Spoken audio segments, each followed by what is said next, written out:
कि लोकसभा में एक बार फिर से बीजेपी ने विश्वास है, विधानसभा में टिकट किस तरह से देखते हैं चुनाव और राजस्थान की दूसरी सीटों पर क्या है? मैं धन्यवाद देना चाहती हूँ हमारी टॉप लीडरशिप का, जिन्होंने इतना विश्वास जता करके एक ही दिन में 2 जिम्मेदारियां मेरे ऊपर दी हैं।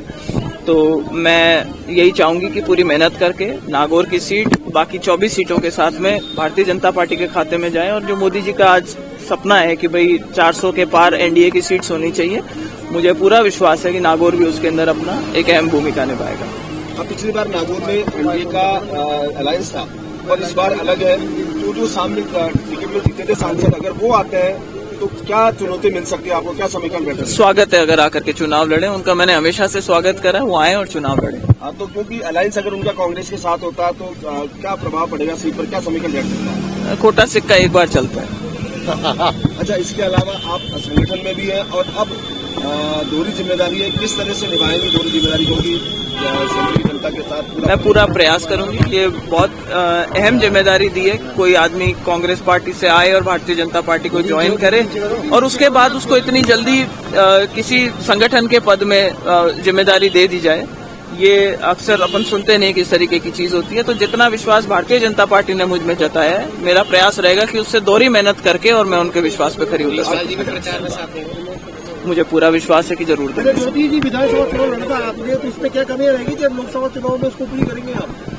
देखिए, उस टाइम समीकरण कुछ और थे। बहुत जल्दी मैंने भारतीय जनता पार्टी ज्वाइन करने के बाद में चुनाव लड़ लिए, लोगों ने अपना मानस बना रखा था। लेकिन विधानसभा और जो लोकसभा के चुनाव होते हैं उसके अंदर मूड बहुत अलग होता है, और ये चीज अपन देखते आए हैं कि आज जो पूरे देश के अंदर जो माहौल है वो बीजेपी के और मोदी जी के पक्ष में है। तो उस चीज का हमें बहुत बड़ा बेनिफिट मिलता है और यही चीज सबसे बड़ा फर्क होती है। और दूसरी बात यह है कि यहाँ सरकार हमारी बन चुकी है। दिल्ली में सरकार सबको मालूम है कि बीजेपी की बनेगी।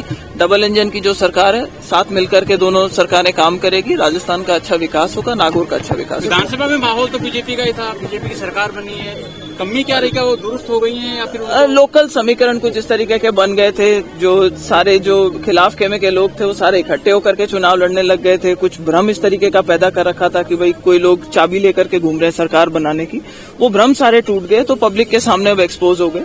तो मुझे लगता है कि इस बार जो चुनाव है वो सिर्फ भारतीय जनता पार्टी कांग्रेस के बीच में होगा। कोई थर्ड फ्रंट की जो बातें चलती थी, जिस तरीके का एक भ्रम फैला रखा था, वो भ्रम दूर हो चुका है लोगों का। राजस्थान में कांग्रेस का क्या मानते हैं, भविष्य क्या रहेगा कांग्रेस?